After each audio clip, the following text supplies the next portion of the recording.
en la oscuridad, Ey, ey, ey. en el naufragio y sin destino.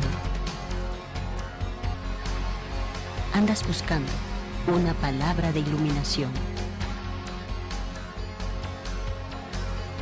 Esta palabra te dará luz en medio de la oscuridad. El Ministerio de la Enseñanza y la Evangelización, Jesús Soberano Señor, presentan su programa Palabra de Iluminación con el maestro José Briceño. Ok, aplaudimos para recibir la palabra del Señor.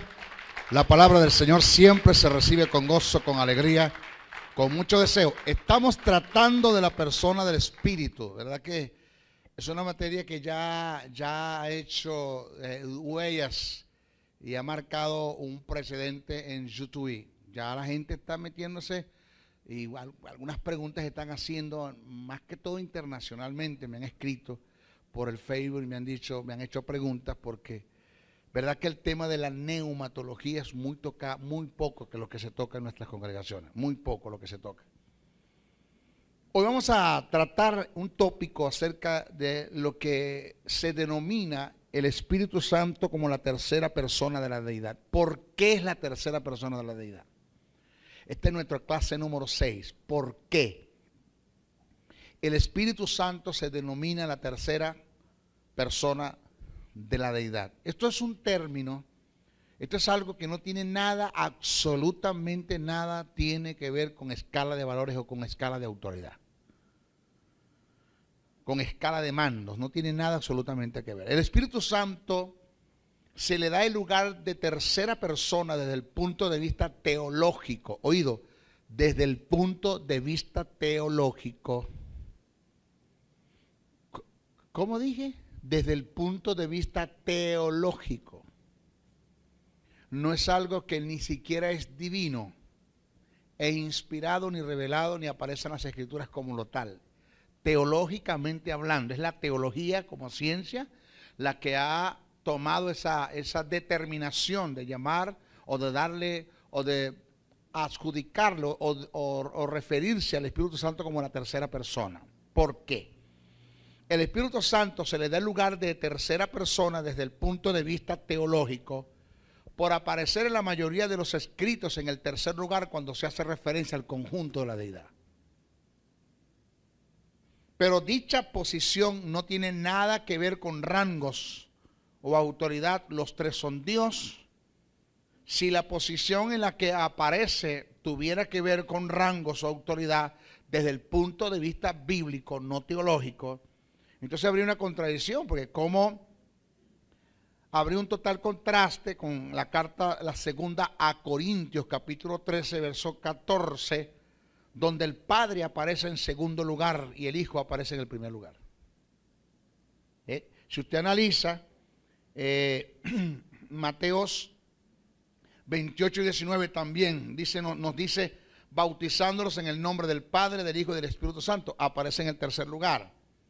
Tercera de Juan, capítulo 5, verso 7, dice, porque tres son los que dan testimonios en el cielo, el Padre, el Verbo y el Espíritu Santo. Pero segunda carta a Corintios, capítulo 13, verso 14, dice, la gracia del Señor Jesucristo aparece en primer lugar.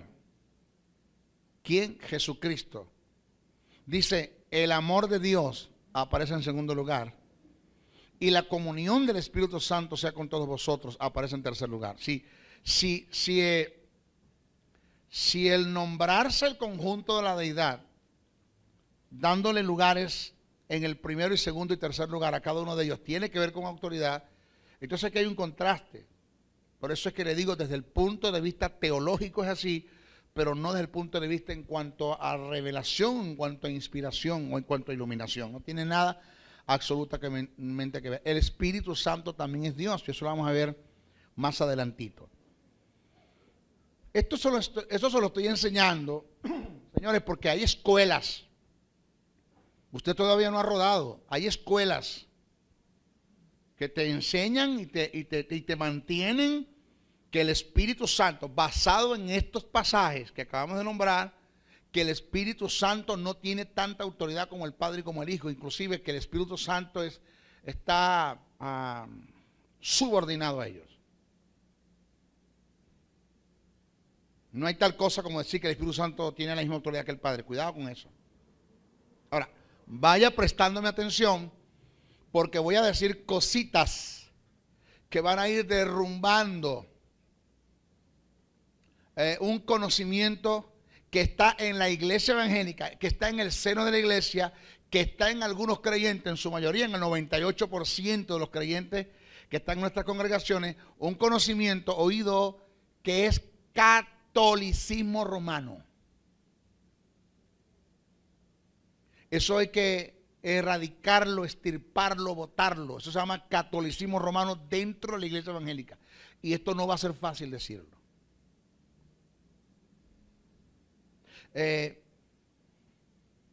Por decirle, le voy a adelantar algo así, le voy a dar un tips para que usted me agarre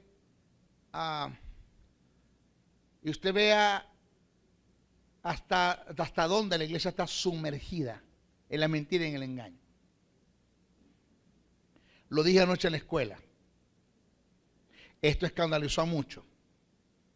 A un pastor que estaba sentado presente y un apóstol que estaba sentado presente se le pusieron unas orejas rojas. Se miraron unos con otros así. Después me dijeron, maestro, ¿tú vas a sacar eso por internet? Sí. Alguien tiene que decir esa verdad.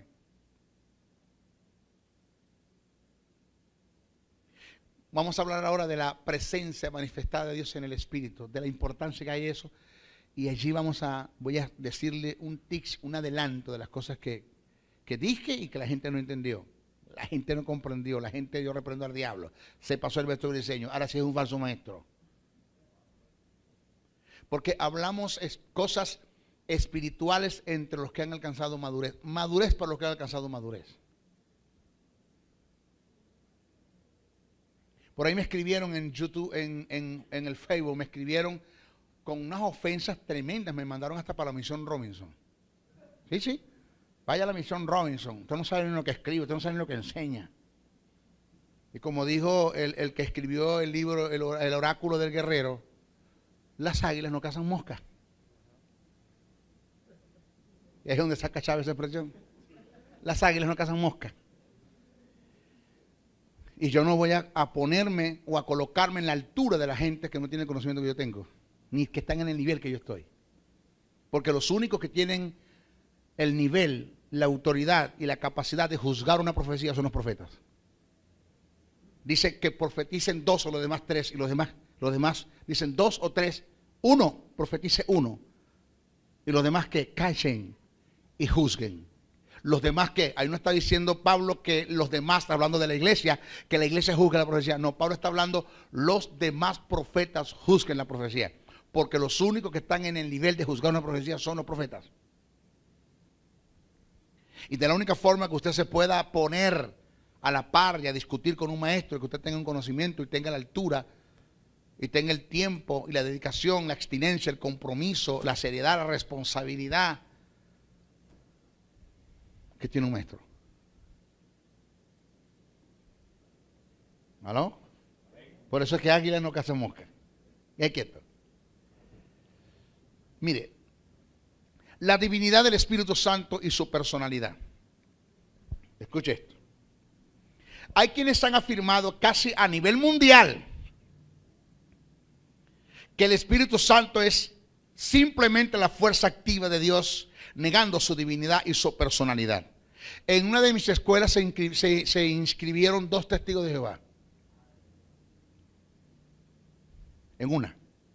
Tuve una serie, no seria, pero una serie de discusiones con algunos pastores que me dijeron, maestro, pero ¿cómo tú vas a aceptar que en tu escuela se inscriban testigos de Jehová? Mira, le digo, si el diablo se viene a inscribir, yo lo acepto. Porque esto no es una escuela, esto es una escuela interdenominacional. Yo no soy sectarista. Dios no me llamó a enseñar a los evangélicos. Me llamó a enseñar a todos aquellos que quieran aprender. Así que aquí viene quien se quiera escribir, que se inscriba. Y de esos 2, uno se convirtió al Señor. El otro se fue volado antes que me lo ganara Paquerito. Se fue. Dejó el pelero. Me dijo, es que cuando presentaste al Espíritu Santo como Dios y me presentaste la divinidad del Espíritu, no tuve otra cosa que hacer sino aceptar esa verdad.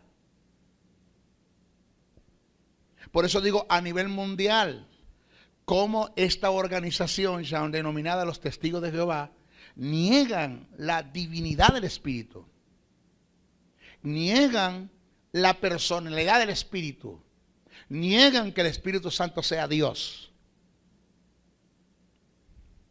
Lo duro del caso es, oído, lo duro del caso es que no tenemos quien defienda estas verdades. Porque cuando un testigo de Jehová le cae a un evangélico, perdone usted la forma de testigo de Jehová evangélico, y le empieza a hacer preguntas del reino, ¿qué saben los evangélicos del reino? Nada. ¿Aló? Nada.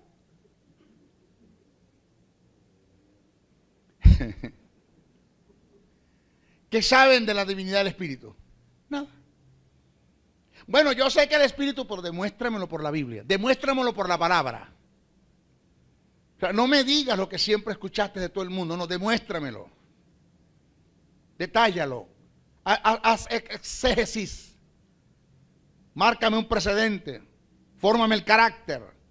Dime verdades que instruyan, que no solamente informen, sino que formen, instruyan, y que esa instrucción que viene producto de la formación que me dio, de la información que me dio la formación, no se me olvida nunca. Y tener como oído vamos a decirlo así, tener como defender la doctrina de Dios. Yo te voy a demostrar a ti, que dice un testigo de Jehová, que el Espíritu Santo no es Dios, y te revienta, y te agarra textos que tienen, y te cierran la boca, porque no tienes cómo defender esto, porque no conoces esto. ¿Por qué? Porque son cosas que no se enseñan en la congregación. Pocos lo dicen, pocas las dicen, porque pocos la conocen. Entonces yo quiero que usted, por favor, perdone el vulgo, que usted se apuñale de estas cosas. Te instrúyese, métase, escudriñe, indague.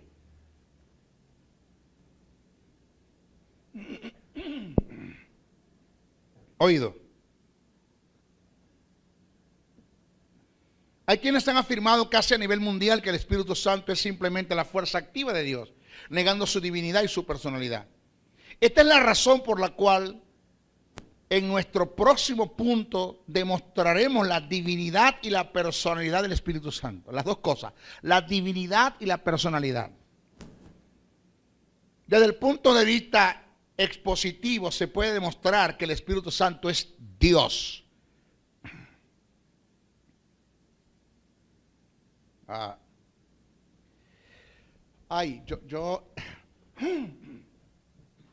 ¿Será que habrá madurez acá?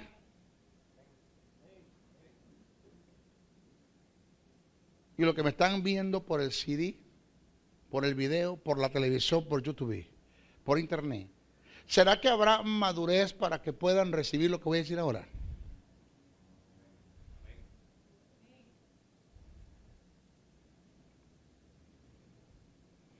No, vamos a dejarlo quieto. ¿Qué quieto? Marcelo, ¿qué tú dices? ¿Avanzamos? Ok. El Espíritu Santo es Dios. Amén. Pero además de ser Dios, es un Dios.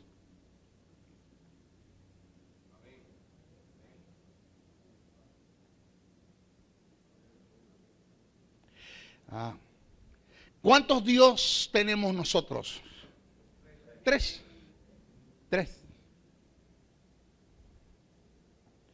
Hay un tópico que le voy a hablar de la unidad del conjunto de la deidad. Y ahí le voy a demostrar a usted que una cosa es hablar del Padre, una cosa es hablar del Hijo y otra cosa es hablar del Espíritu Santo. Son tres personas totalmente diferentes. Que si Jesús hubiese pecado, en la tentación se hubiese perdido. Pero el pecado que Jesús hubiese cometido no hubiese afectado ni al Padre ni al Espíritu Santo.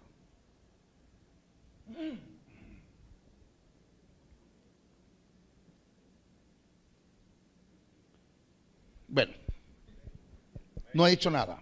Presta atención ahora.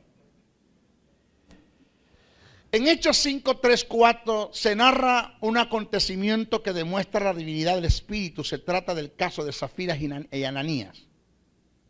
Cito. Pero cierto hombre llamado Ananías, con Zafira su mujer, vendió una heredad y sustrajo del precio, sabiéndolo también su mujer,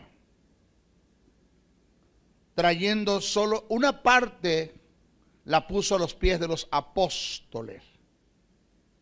Y dijo Pedro: Ananías,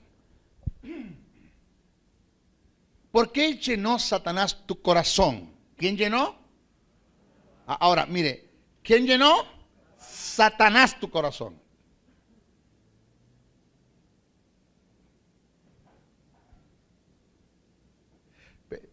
Yo quiero que tú entiendas algo. ¿La heredad de quién era? Le dice Pedro a Ananías y a Zafira. ¿La heredad de quién era? ¿La propiedad de quién era? Tuya.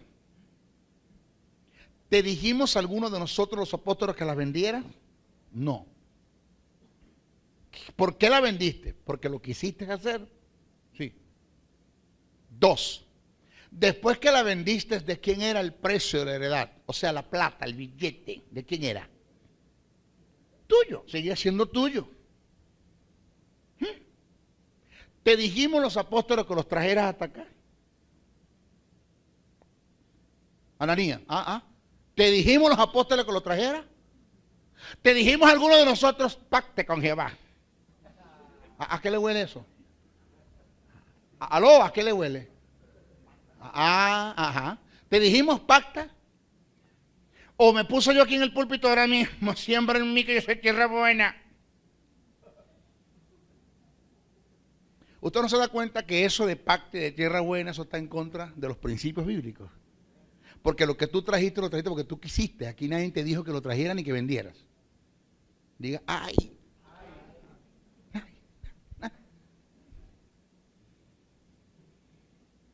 Y le digo una cosa, cuando alguien le diga a usted, siembra en mí que soy tierra buena, mándelo a bañar. Dígale, hermano, búsquese la mascota de Tarzán y la echa en un poco de aceite caliente en una paila. ¿Qué usted me quiere decir? Vaya fría mono, hermano. ¿Por qué? Porque la tierra no le dice al sembrador dónde va a sembrar. Es el sembrador el que escoge la tierra. Imagínate el sembrador que salga a sembrar en poco de tierra y por allá un poco de terreno. ¡Ey, aquí! ¡Ey! Sembrador, aquí ve, tierra abonada. Yo estoy aquí, la tierra gritando. No, yo escojo la tierra. Yo veo si tú eres buena tierra, si tú eres tierra buena, no tierra buena en el sentido que voy a sembrar para esperar recibir. Tierra buena en el sentido si estás trabajando y estás afectando el reino de las tinieblas y estás estableciendo el reino de Dios, voy a sembrar en ti. Eso es tierra buena. 3. Después que vendiste la heredad y sustrajiste y tenías el precio de la heredad, la plata, te dijimos nosotros que sembraras, que trajeras el dinero. No. 4. ¿Te dijimos cuánto ibas a traer? No. 5. ¿No seguía siendo tuya el precio de la heredad? Sí. 6. Te vuelvo a preguntar, te dijimos cuánto tenías que traer. ¿No fuiste tú el que dispusiste la cantidad para traerla a nosotros? Sí. ¿Por qué entonces cuando venías en el camino sustrajiste de la cantidad que propusiste en tu corazón? ¿Por qué sustraes la mitad del valor de la heredad? Todavía yo no he visto, oído, todavía yo no he visto a nadie que haya caído muerto porque adulteró. Pero ¿cómo conozco a 2 que cayeron muertos porque mintieron a la persona del espíritu. Y usted se cuida de llevarse una mujer para un hotel, eso es bueno. Y usted se cuida de llevarse un chico para un hotel, eso es bueno, pero no se cuida de mentir. Que cuando usted le cae mentira a su pastor, usted está mintiendo al Espíritu de Dios. ¿Está aquí la gente? Freddy, ¿está la gente aquí? Que cuando usted promete algo para traer, porque el pastor que tiene el derecho de hacerlo, de recolectar ofrendas, lo puede hacer. Lo que no estoy de acuerdo que venga uno de afuera a hacerlo, a menos que él lo autorice. Pero él sí tiene el derecho de recolectar ofrendas, no de dar sumas, pero sí de recolectar. De ti depende de lo que quiera. O él decir, necesito 10 personas que me traigan 1000 bolívares, que las 10 se levanten a razón de gusto. Pero él no va a señalar. Eso está bien, él lo puede hacer. Pero no levantes la mano prometiendo que vas a traer y no traes nada. Y cuando tienes, no te acuerdas de que prometiste, porque eso es mentir a la persona del espíritu. Ese es sustraer. Y mira cómo Dios nos enseña. Tan sencillo como esto nos enseña Dios. Termino de comer, restaurante. Propuse en mi corazón de darle 50 bolívares de propina a quien nos está sirviendo. Se portó tan bien, hermano. Muy caballero, muy atento, muy cordial, muy gentil. Y yo propuse en mi corazón darle 50 bolívares. Agarré y puse 2 billetes de 20 y uno de a 10. Agarré mi celular, me levanté cuando hice así.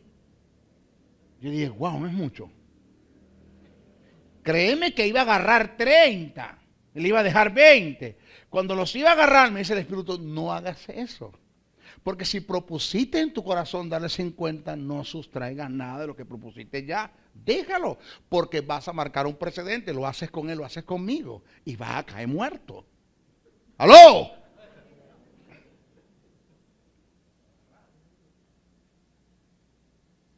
No, yo no sé si usted me está agarrando.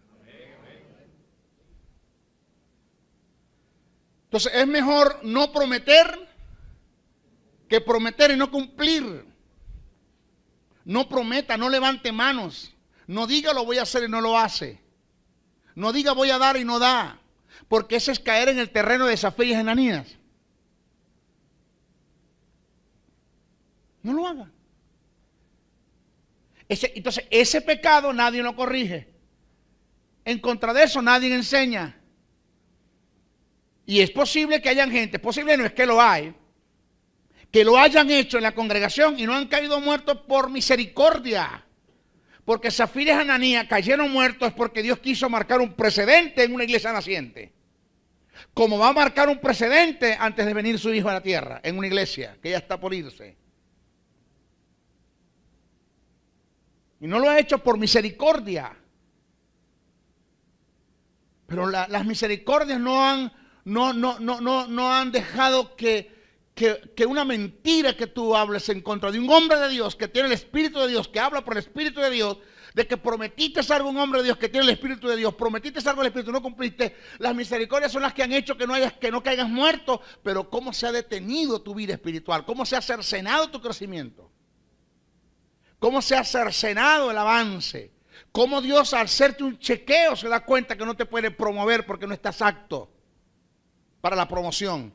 Entonces estás como en una mecedora, te mueves pero no avanzas, te mueves pero no avanzas. Tú ves que Juan de los Palotes avanza, todo el mundo avanza, Pedro crece, Andrés crece, el Briseño crece, todo el mundo crece, yo no crezco. ¿Por qué? Porque mira el corazón que tienes. Diga ay si no puede decir amén. Entonces, señores, se acabó el pan de piquito. Dios no tiene panadería, Dios tiene reino. Usted me oye bien. Reino. Esto es reino.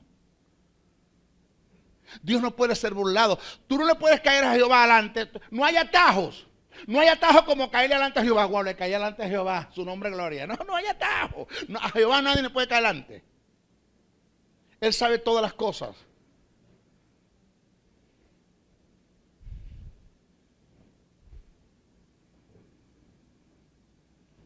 Dice, ¿por qué llenó Satanás tu corazón? ¿Quién lo llenó? Satanás. ¿Quién llena el corazón para sustraer 20 bolívares, 30 bolívares de la propina? Satanás. Marcándote un precedente.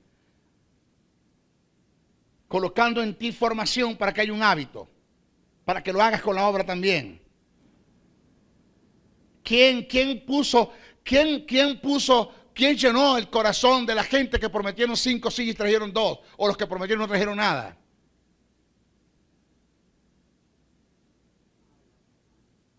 No sé. La Biblia dice que sí, que lo llenó Satanás. ¿Por qué llenó Satanás tu corazón? Para que mintieses al Espíritu Santo y sustrajese del precio de la heredad, reteniéndola. No se te quedaba a ti, reteniéndola, no se te quedaba a ti. Vendida, no estaba en tu poder, no seguía siendo eso tuyo. ¿Por qué pusiste esto en tu corazón? No has mentido a los hombres, sino ¿a quién? ¿A quién? Pero antes dice el Espíritu Santo.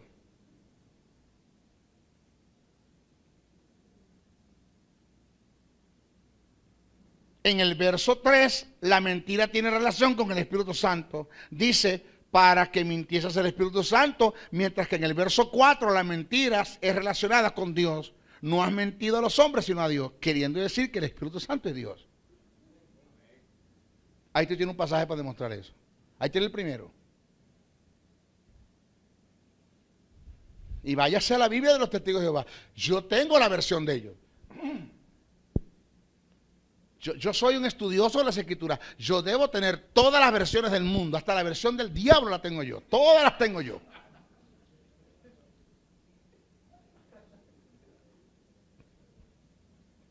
Un testigo de Jehová conversaba conmigo y me decía, Jesús no fue crucificado en una cruz, fue crucificado en un madero.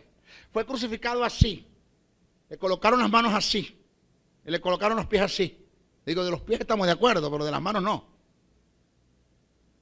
Yo entiendo que Jesús no cargó una cruz. Cargó fue el estauron, un madero, que era el madero horizontal que se clavaba con el vertical que estaba en el Gólgota, en el monte del Cráneo, que se llamaba el patibulum.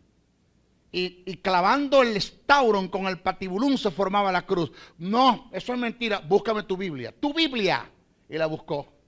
Y empezó a buscar. Búscame cuando Tomás le dijo a los discípulos, ¿qué le dijo? Cuando era incrédulo, ¿qué le dijo? Léelo, vamos, léemelo. Y empezó a leer. Si no viera en sus manos las marcas de los clavos. No dice del clavo.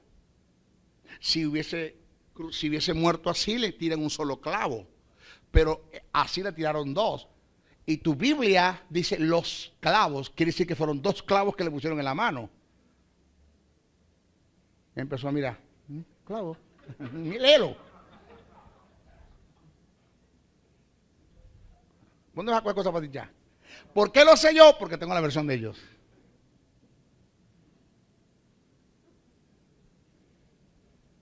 Porque yo no tengo una mente religiosa. Yo tengo la nácar calunga, yo tengo la latinoamericana, yo tengo todas las Biblias, todas las versiones las tengo. Hasta la de los mormones la tengo. Todas. No, reprendo al diablo. Yo tengo la Casiodoro de Reina y Cipriano de Valera. La peor del mundo es esa. Esa es la que más errores ortográficos, la que más errores tiene de traducción, donde hay verbos escritos como Jesús nunca los conjugó. Cosas que Pablo nunca dijo. Esa es la peor que podemos tener. La que más horrores tiene y errores tiene. Porque no hay Biblia evangélica. Mi Biblia es evangélica, sí. No hay Biblia evangélica, no hay una Biblia que hable en lengua y te interprete. No hay Biblia evangélica, no existe esa Biblia.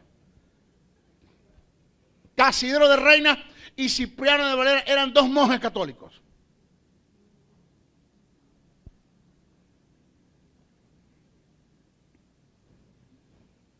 Estas 2 conjunciones relacionadas con la mentira hace una declaración directa de la deidad del Espíritu Santo afirmando que es Dios.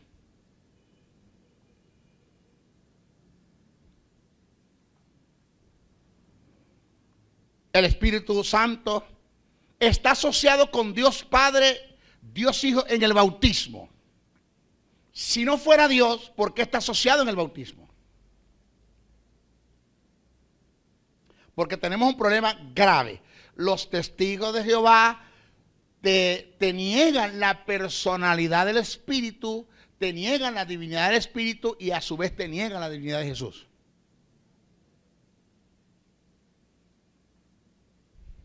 Cuando hablemos cristología, que es una de las materias que usted va a ver, yo le voy a hablar del teantropos. Es un término compuesto, teantropos, el Dios hombre. Voy a hablar del misterio de la encarnación. Cómo el verbo se hizo carne, cómo habitó entre nosotros, que es verbo.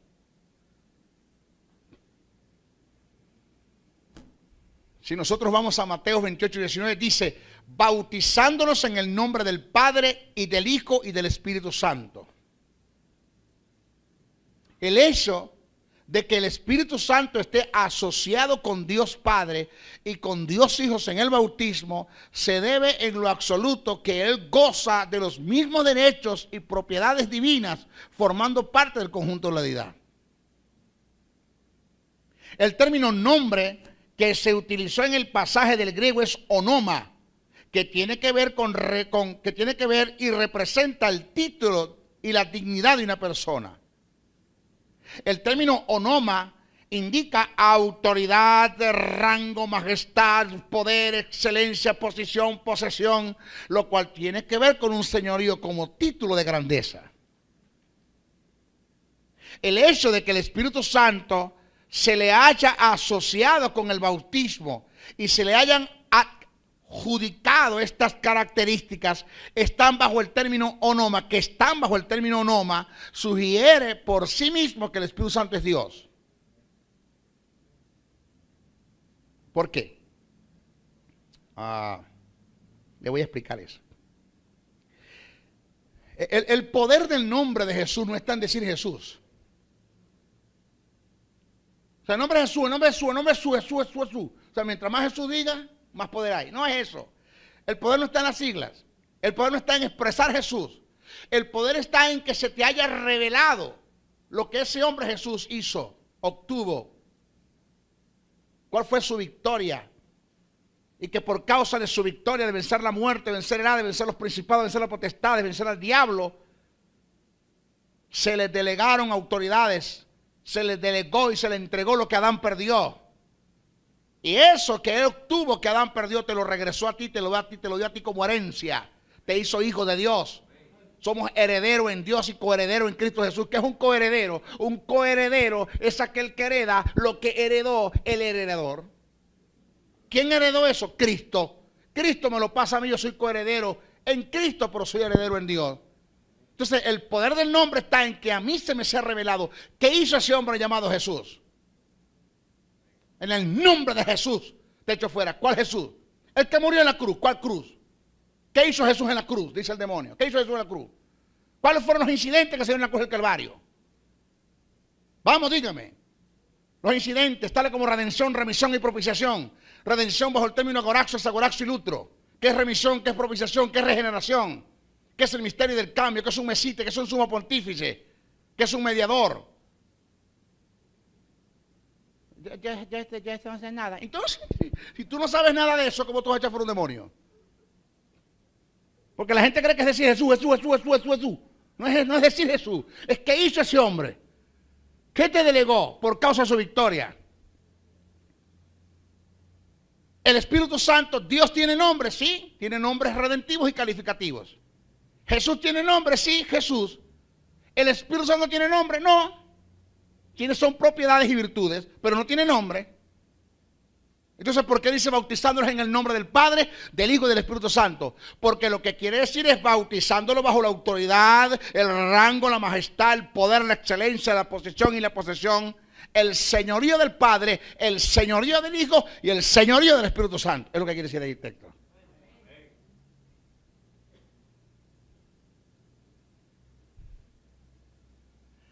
Además de lo expuesto anteriormente, en el pasaje se consigue la preposición en él, que indica una dedicación a la Trinidad, donde los bautizados quedan bajo la cobertura de aquel por la cual fueron bautizados, teniendo el conjunto de la deidad los mismos derechos, autoridad y señorío sobre los bautizados, dando por entendido que los tres son Dios. Aplauda para que le veas eso.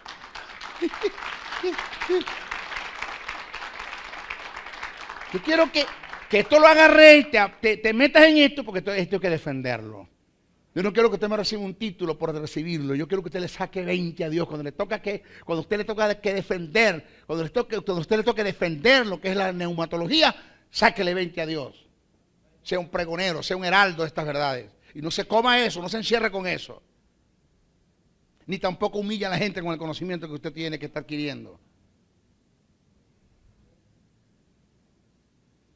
¿Aló? Además de eso, el Espíritu Santo posee perfecciones divinas, omnipresente. El Espíritu Santo tiene la capacidad de estar en todas partes al mismo tiempo, si así lo requiere. Así lo revela el Salmo 139, 7, 12. Y presta atención, no se me vaya. No me cambie el televisor. No me toque el control. ¿Qué es esto? Por otra parte, Él ha hecho de la iglesia universal de Cristo su morada. O sea, donde esté un creyente redimido por la sangre de Jesús, ahí está Él. Romanos 8, 9. Primera carta a Corintios 3, 9, 3, 16.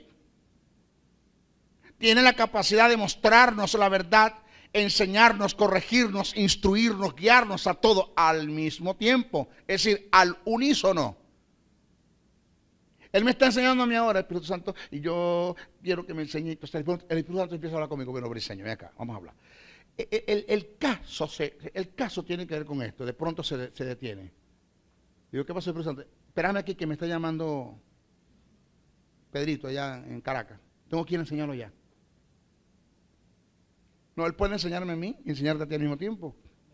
Puede morar en todos al mismo tiempo. ¿Dónde me esconderé? Donde no está tu espíritu. Si a lo profundo del mar voy a dar, ahí está tu espíritu. Si al abismo voy a dar, ahí está tu espíritu. Si agarrase, Señor, las alas del alba y volase y me levantase hasta lo más alto del cielo, ahí está tu espíritu. Búscame un lugar donde el Espíritu de Dios no esté o no puede estar al mismo tiempo. Eso no me dice que es una fuerza activa. Eso no me dice que es cualquier cosa.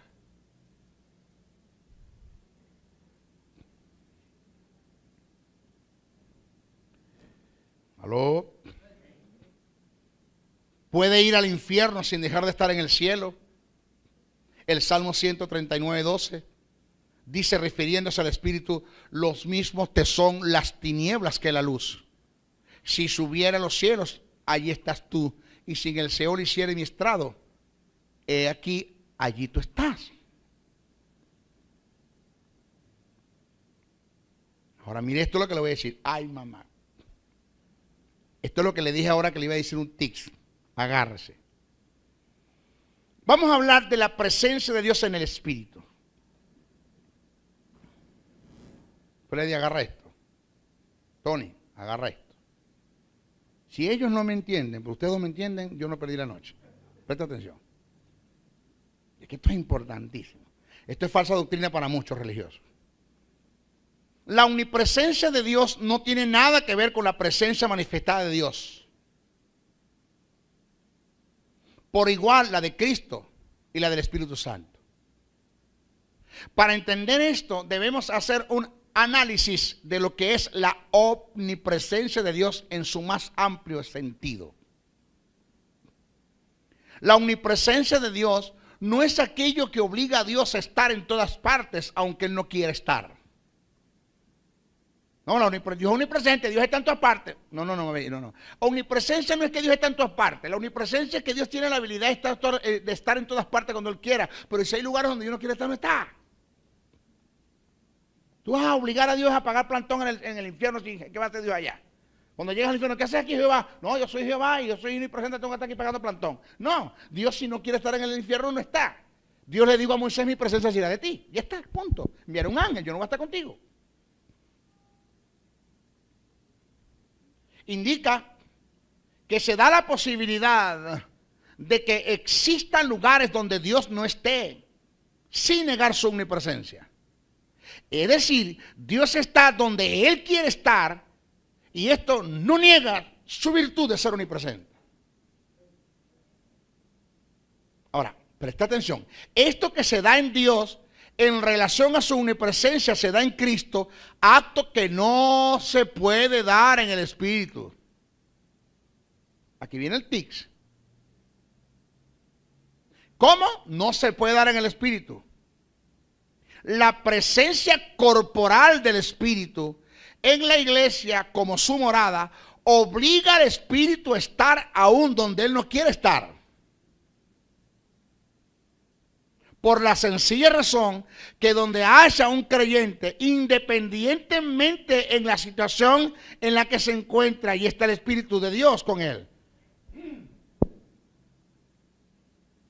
Tú vas a entrar a un lugar de esos que hacen strip o stripper o lo que hagan, un burdel, porque estás descarriado, estás en el inmundo, estás comiendo garreba.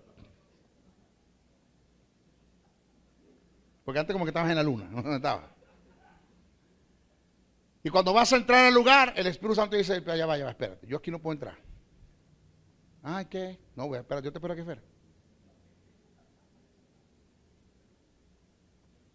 Él entra. Él no le queda otra cosa que entrar, Él no puede salir de ti.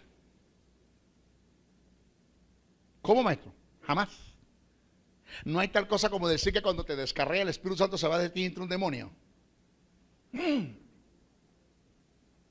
Como tomando como base aquella que cuando Jesús dijo, cuando Jesús habla, dice: cuando el espíritu inmundo sale del hombre y va a buscar a lugares secos y vacíos, y después vuelve al hombre y lo consigue, y consigue su casa vacía, va y busca 7 más y se mete en él.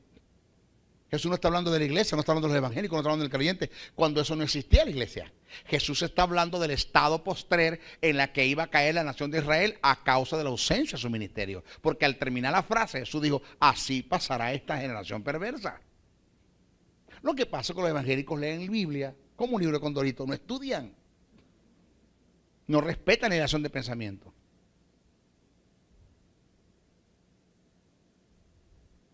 Entonces cuando está descarriado, entra un demonio. Pero venía a la iglesia: Señor, perdóname, perdóname, Señor, yo me arrepiento, yo me reconcilio contigo esta noche, perdóname.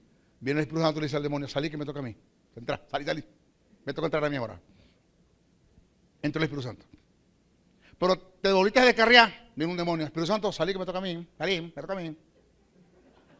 Te volviste a reconciliar, el Espíritu Santo dice: salí, demonio, que me toca a mí ahora. O sea, ¿usted cree que eso es así?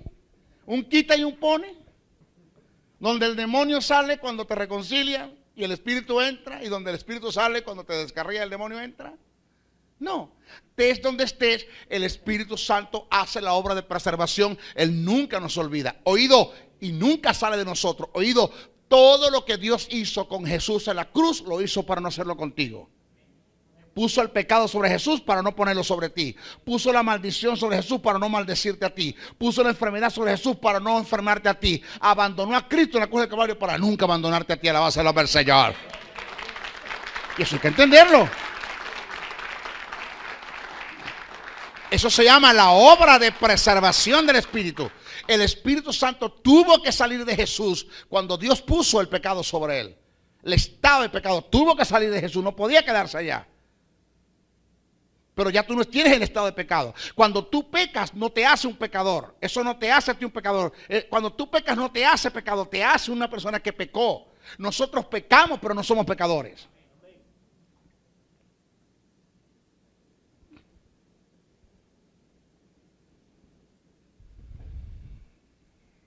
No he dicho nada. Eso no es el tic, es un pedacito. Miren lo que viene. Señores, por esta razón,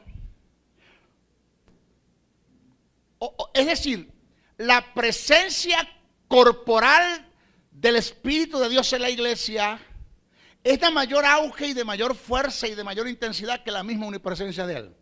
Porque la omnipresencia no lo obliga a estar en todas partes, Él está donde Él quiere, pero la presencia corporal del Espíritu de la iglesia lo obliga a estar donde no quiere estar.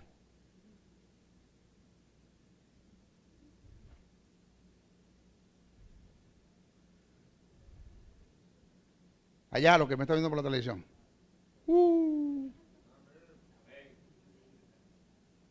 Es un loquito de carretera. Dirán los que me ven. Yo sé de qué estoy hablando. Si por lo que dije soy loco de carretera, por lo que voy a decir soy loco de autopista entonces. Porque ahora, mira lo que viene ahora, no he dicho nada.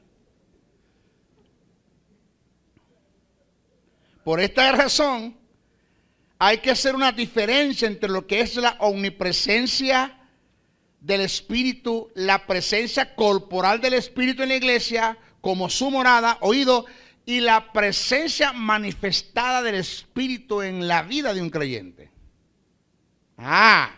Uno, la omnipresencia del Espíritu de Dios. Dos, la presencia corporal del Espíritu de Dios en la iglesia. Y tres, la presencia manifestada de Dios, del Espíritu de Dios en la iglesia. Que es donde nos hemos quedado. ¿Qué es donde nos hemos quedado?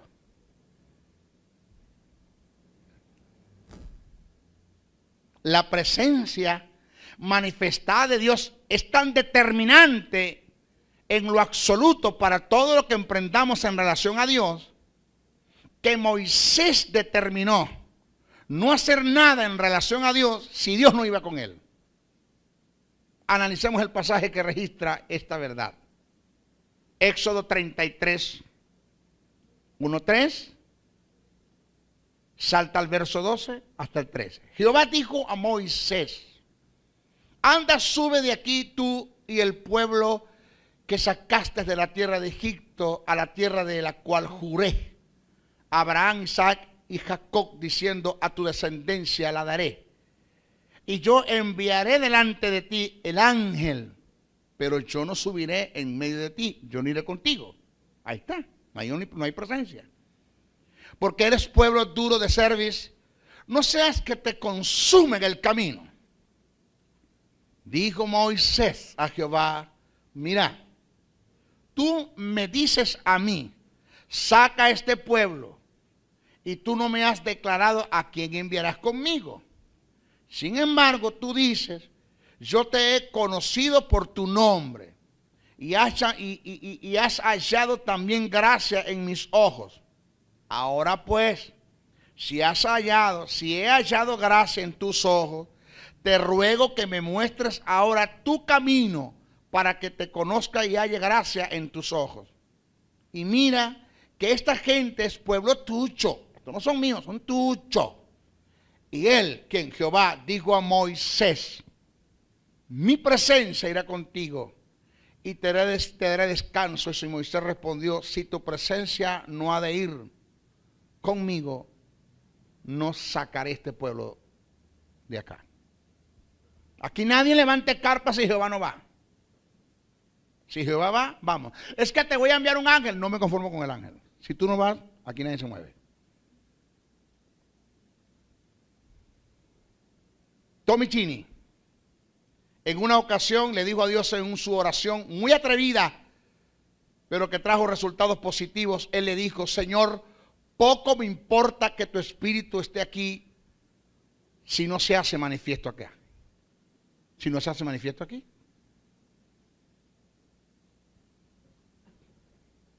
Señores,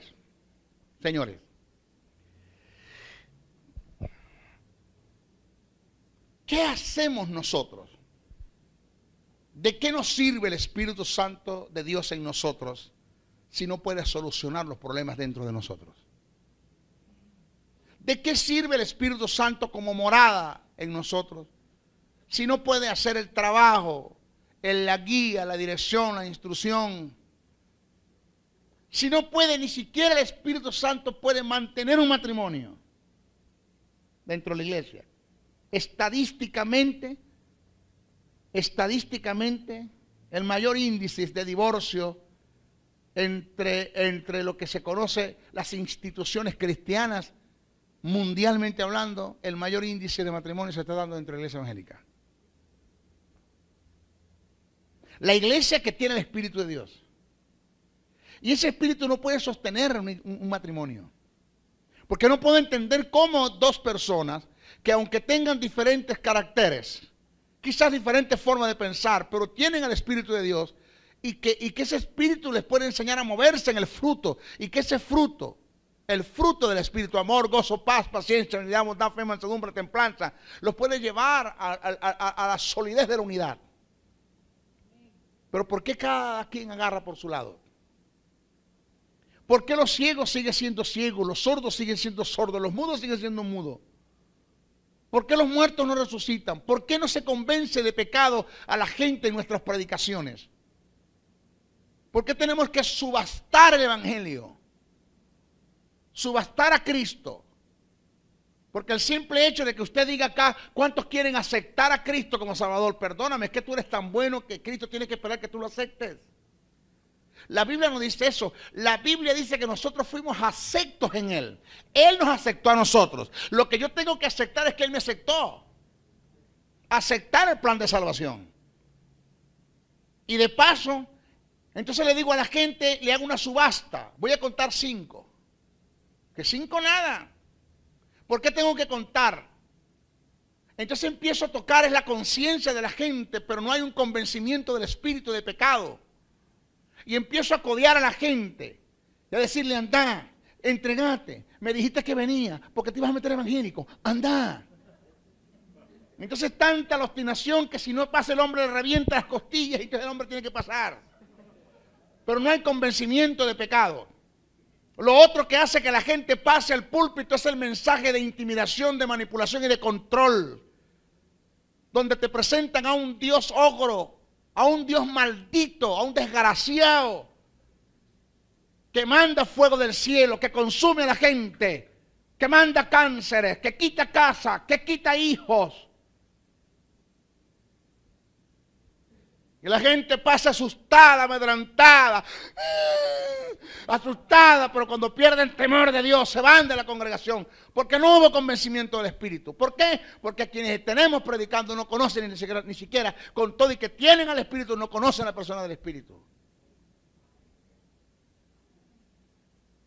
Como hay gente, como un Jonathan Edwards, Smith Wigglesworth, el apóstol de la fe, Juan Wesley, que llegaban a sitios públicos y sin predicar la gente empezaba a llorar. Y un día se acercó Jonathan Edwards a uno de los que estaban llorando y le dijo, ¿usted por qué llora? Y la persona le respondió, porque usted tiene algo que nos redarguye de pecado. Sin hablar del evangelio, sin predicar debidamente una palabra anteriormente que esa persona tuvo, indiscutiblemente fue convencida de pecado por la presencia del Espíritu en la vida de un hombre. Eso es lo que marca la diferencia. El evangelio sin la manifestación del Espíritu Santo es una religión más. Yo no vine a ustedes con palabras persuasivas, vine con demostración y con poder del Espíritu Santo y sanaba a los enfermos. Jesús dijo, si no creen por lo que hago, creerán por lo que, si no creen por lo que digo, creerán por lo que hago. Bajaba a los enfermos y los sanaba. Alguien me ha tocado, poder salió de mí. Lo que pasa es que la gente ha invertido los valores, la gente ayuna. Óigame lo que me están escuchando allá, por el video, por internet, preste atención, no me apaga el teléfono, me toca el control. Oiga esto, la gente ayuna para ser lleno del Espíritu. Oído, la gente ayuna para ser lleno del Espíritu. Y la Biblia dice que es al revés, Jesús lleno del Espíritu fue a ayunar. Diga, ay. Eso merece un aplauso. Corre, mentalidad tan vaga, tan sucia, tan religiosa, que así eso no nos va a llevar a ninguna parte.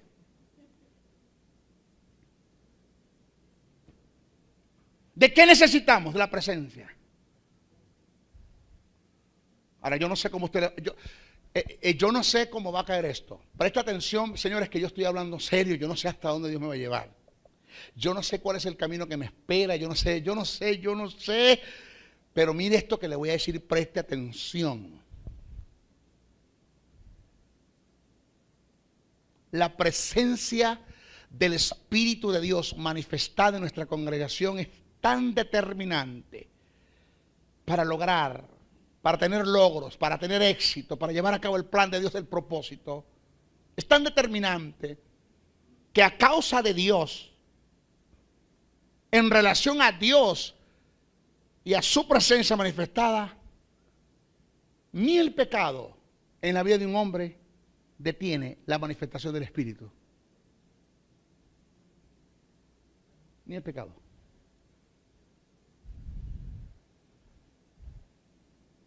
Detiene la manifestación del Espíritu de Dios en el propósito de Dios en un momento determinado. La vida de pecado puede destruir el propósito de Dios en tu vida. La vida del pecado cercena la posibilidad de que Dios cumpla en ti su propósito en relación a lo que te llamó a hacer. La vida de pecado es lo que puede hacer que no alcances la visión, porque no hay misión, porque no hay dirección, porque vives en la carne, porque no puedes sintonizar el Espíritu en AM cuando Él está en FM. No puedes sintonizar el Espíritu en el Espíritu cuando tú estás en la carne, sensual, almático. Eso lo entiendo. Eso lo entiendo. O sea que vivir en santidad, maestro, es un principio sine qua non para ser dirigido y guiado, instruido por el Espíritu, para que Dios logre por el Espíritu en mí hacer su propósito, alcanzar sus metas, sus proyectos, y yo ser un hombre de éxito en la vida. Sí, claro que sí.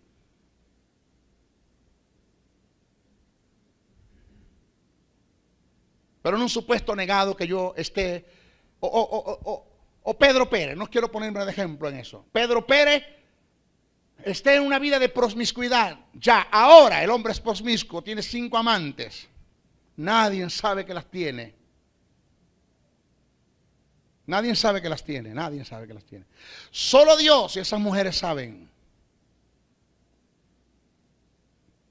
Y ese hombre está lanzando un mensaje, ahora lo está lanzando. Oiga lo que está predicando. Oiga lo que está predicando. Supuesto, predicación. Jesús dijo en la gran comisión, Jesús dijo, pondrán las manos sobre los enfermos y sanarán. Y yo soy de los que creo que lo que Jesús dijo no se cae a tierra. Yo soy de los que creo que si hay alguien acá en la congregación que esté enfermo y recibe una imposición de manos por la fe en una palabra, porque no es la imposición de manos, la fe que tuviste en la palabra, de lo que Jesús dijo, su sanidad no la detiene nadie.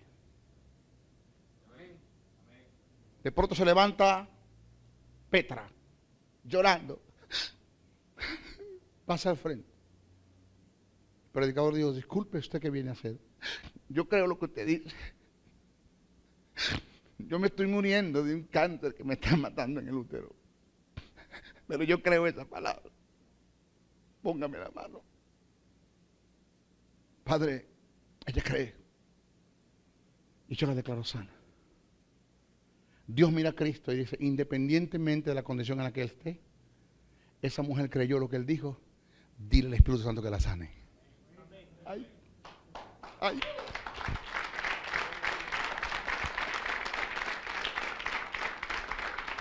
Ella no tiene culpa de la condición en la que él esté. Ella creyó la palabra. Ella creyó lo que él dijo. Ella tuvo fe. Y vamos a honrar la fe de esa mujer independientemente de la condición de quien lo está haciendo. Del instrumento que yo voy a usar.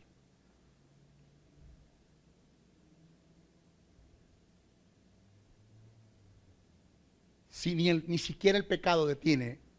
Si ni siquiera el pecado detiene la manifestación del Espíritu, en un momento determinado, estamos hablando de casos fortuitos. Si ni siquiera el pecado detiene la manifestación del Espíritu Santo, dijo una persona, ¿cómo será si esa persona se entrega, se consagra y se aparta para Dios? No lo detiene nadie. Porque Sansón tuvo toda una noche con una ramera, toda una noche. Y en la madrugada dice la Biblia que los rodearon los filisteos. Y dice muerte para Sansón. Y Sansón escuchó. ¿Y sabe qué estaba haciendo con la ramera? Usted sabe, no estaba rezando en el rosario. Usted sabe lo que estaba haciendo con la ramera. Dice que en el momento Sansón se despertó después de haber tenido relaciones promiscuas con una mujer ramera. Dice la Biblia que el Espíritu de Jehová vino sobre él. ¿Aló, están acá? ¿Qué quiere decir, maestro? ¿Que no importa pecar? ¿Yo he dicho eso? ¿He dicho eso? Eso yo no lo he dicho. Si usted va a agarrar el mensaje para libertinaje, ese es su problema. Porque ¿sabe qué?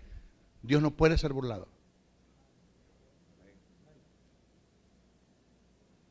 Y esa vida de pecado que tú estás llevando, que estás entrando en un terreno de libertinaje, ya hasta el punto que premeditas el pecado. Haces planes para pecar. La misma palabra que estás predicando se va a convertir en un cuchillo que va a venir en contra de ti y te va a apuñalar con la verdad. Y cuando seas confrontado con la verdad, vas a ser juzgado por esa verdad.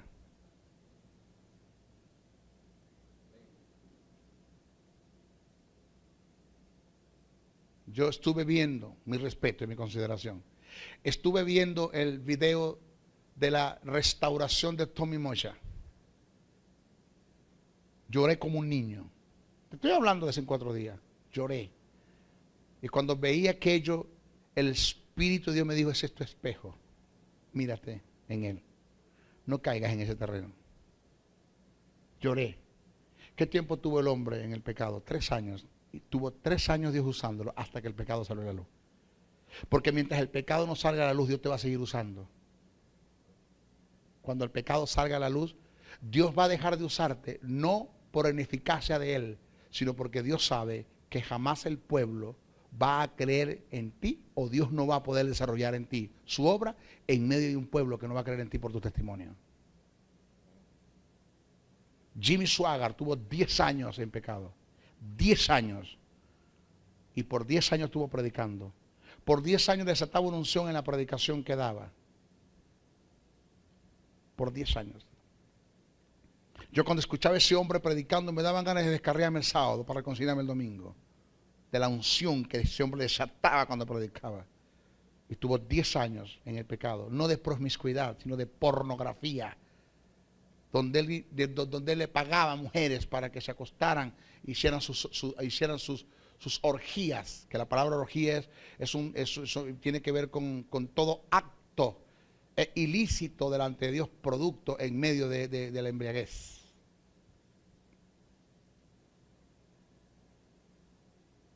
Tuvo 10 años en eso. Hasta que se descubrió el pecado, se acabó todo. Y así tenemos un gran predicador, William Franklin. Venía en su carro. Él y su esposa y su hijo. Borracho. De paso, lo que produce el accidente es el estado de embriaguez que el hombre traía. Muy alto. Se le mete de frente un carro. La esposa muere al instante. Al instante muere. Su hijo queda herido atrás en el cojín y se logró levantar, papi. Y él boqueando, reventado por dentro, tosiendo allí. Eso lo cuenta su hijo. Él decía, hijo, ¿cómo está tu madre? Papi está muerta. Mami se murió, papi. Papi. Hijo. Hijo. ¿Qué, papi? Agárrame la mano. Tómame la mano. Papi, ¿para qué? Tómame la mano. Pónmela sobre el cadáver de tu madre. Agarro la mano. Pónmela. Ahora, hijo. En el nombre de Jesús. Resucita. Despertó la mujer. Él murió. Borracho. Un predicador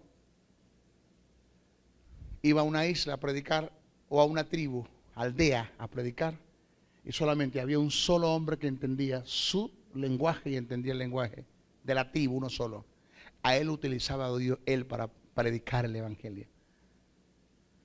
Y un día llegó a predicar y el hombre estaba borracho, con una especie de bebidas que ellos hacían en esa tribu, borracho, sumamente pero borracho.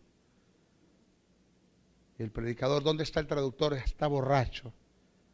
Y fue y lo buscó y se lo trajo. Y le metió la mano por acá y agarró su mano y se la metió por el cuello y dijo, traduce. La Biblia dice que el Señor Jesucristo. Después dijo, ¿cuántos quieren aceptar al Señor? Y se pasó a la tribu a arrepentirse a Cristo. Pero el traductor era un borracho. ¿Cómo usted llama eso? La unción. ¿Usted se da cuenta lo importante que es la presencia de Dios en el Espíritu manifestada en la iglesia? Ahora, ¿por qué no lo hay? Porque no hay conciencia ni de costo ni de valor, que eso lo vamos a decir en nuestra próxima clase, y como no hay conciencia de costo y de valor, pues no se paga el precio. Tremendo. Tremendo. ¿Sabe cuál es el deseo de Dios?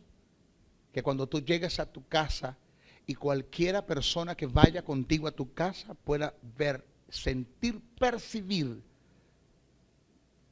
la atmósfera y la presencia del Espíritu de Dios en tu casa. Que la gente cuando quiera ir a tu casa no se quieran ir.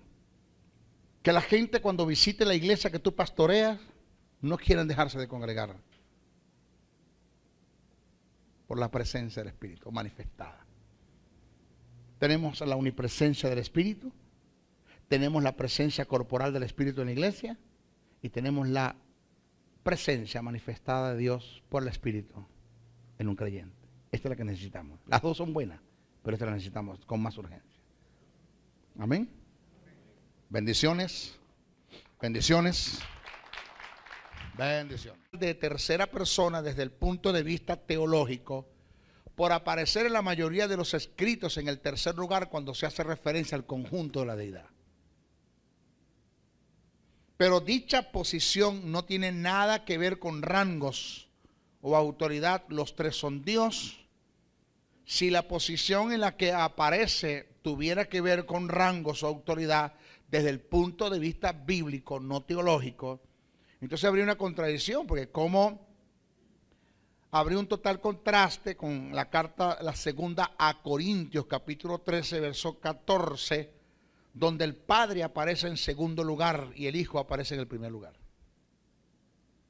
Si usted analiza Mateos 28 y 19 también dice, nos dice, bautizándolos en el nombre del Padre, del Hijo y del Espíritu Santo, aparece en el tercer lugar. Tercera de Juan, capítulo 5, verso 7, dice, refleja, dice, porque tres son los que dan testimonios en el cielo, el Padre, el Verbo y el Espíritu Santo. Pero segunda carta a Corintios, capítulo 13, verso 14, dice, la gracia del Señor Jesucristo aparece en primer lugar. ¿Quién? Jesucristo. Dice, el amor de Dios aparece en segundo lugar. Y la comunión del Espíritu Santo sea con todos vosotros aparece en tercer lugar. Si el nombrarse el conjunto de la deidad, dándole lugares en el primero y segundo y tercer lugar a cada uno de ellos, tiene que ver con autoridad, entonces aquí hay un contraste. Por eso es que le digo, desde el punto de vista teológico es así, pero no desde el punto de vista en cuanto a revelación, en cuanto a inspiración o en cuanto a iluminación. No tiene nada absolutamente que ver. El Espíritu Santo también es Dios, y eso lo vamos a ver más adelantito. Eso se lo estoy enseñando, señores, porque hay escuelas. Usted todavía no ha rodado. Hay escuelas que te enseñan y te mantienen que el Espíritu Santo, basado en estos pasajes que acabamos de nombrar, que el Espíritu Santo no tiene tanta autoridad como el Padre y como el Hijo, inclusive que el Espíritu Santo está subordinado a ellos. No hay tal cosa como decir que el Espíritu Santo tiene la misma autoridad que el Padre. Cuidado con eso. Ahora, vaya prestándome atención porque voy a decir cositas. Hoy vamos a tratar un tópico acerca de lo que se denomina el Espíritu Santo como la tercera persona de la deidad. ¿Por qué es la tercera persona de la deidad? Esta es nuestra clase número 6. ¿Por qué? El Espíritu Santo se denomina la tercera persona de la deidad. Esto es un término, esto es algo que no tiene nada, absolutamente nada tiene que ver con escala de valores o con escala de autoridad. Con escala de mandos, no tiene nada absolutamente que ver. El Espíritu Santo se le da el lugar de tercera persona desde el punto de vista teológico. Oído, desde el punto de vista teológico. ¿Cómo dije? Desde el punto de vista teológico. No es algo que ni siquiera es divino, e inspirado, ni revelado, ni aparece en las Escrituras como lo tal. Teológicamente hablando, es la teología como ciencia la que ha tomado esa determinación de llamar o de darle o de adjudicarlo o referirse al Espíritu Santo como la tercera persona. ¿Por qué? El Espíritu Santo se le da lugar a las que van a ir derrumbando un conocimiento que está en la iglesia evangélica, que está en el seno de la iglesia, que está en algunos creyentes, en su mayoría, en el 98% de los creyentes que están en nuestras congregaciones, un conocimiento oído que es catolicismo romano. Eso hay que erradicarlo, extirparlo, botarlo. Eso se llama catolicismo romano dentro de la iglesia evangélica. Y esto no va a ser fácil decirlo.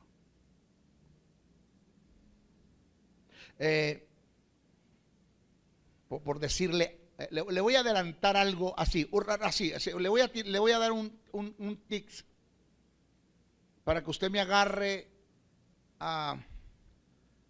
y usted vea hasta dónde la iglesia está sumergida en la mentira y en el engaño. Lo dije anoche en la escuela.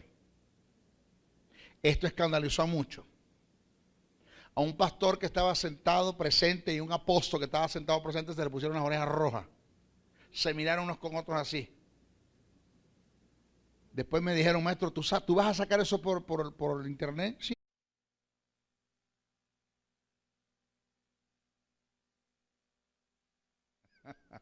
En la oscuridad, en el naufragio y sin destino. Andas buscando una palabra de iluminación. Esta palabra te dará luz en medio de la oscuridad. El Ministerio de la Enseñanza y la Evangelización, Jesús, Soberano Señor, presentan su programa Palabra de Iluminación con el maestro José Briceño. Ok, aplaudimos para recibir la palabra del Señor. La palabra del Señor siempre se recibe con gozo, con alegría, con mucho deseo. Estamos tratando de la persona del Espíritu, ¿verdad que es una materia que ya ha hecho huellas y ha marcado un precedente en YouTube? Ya la gente está metiéndose y algunas preguntas están haciendo, más que todo internacionalmente, me han escrito por el Facebook y me han hecho preguntas porque verdad que el tema de la neumatología es muy poco que lo que se toca en nuestras congregaciones, muy poco lo que se toca.